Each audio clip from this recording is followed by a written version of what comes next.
Currently, European relations and the United States certainly are undergoing some changes. What we have seen is during the Obama administration, there has been a pivot to Asia. In some way, Europe has taken the backseat. I think what the next administration needs to do is to engage with the European Union much more productively, much more constructively. And I think there's at least three areas in which they can do that. First, I think they need to engage Russia much more constructively because the way to Europe is in some ways through Russia. So a very strong relation with Russia would provide a good pivot to turn to Europe. The second area in which I would emphasize is the refugee problem.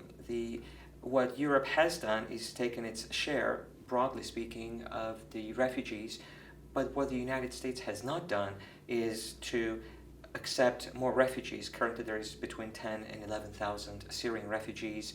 So I think what the United States needs to focus on is to provide a platform on which more refugees can be taken into the country and in some way share its solidarity and burden with the European countries.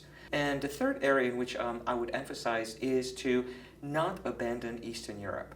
In some way, what the administration has been doing over the last few years is to make feel that the Eastern European countries are not really central to the discussions of the European Union.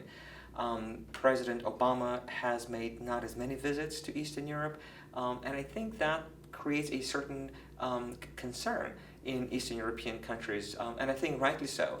So in some way, emphasis on the transatlantic relationship and strengthening of NATO, strengthening relations with Eastern Europe would provide that needed transformation of U.S.-European relations.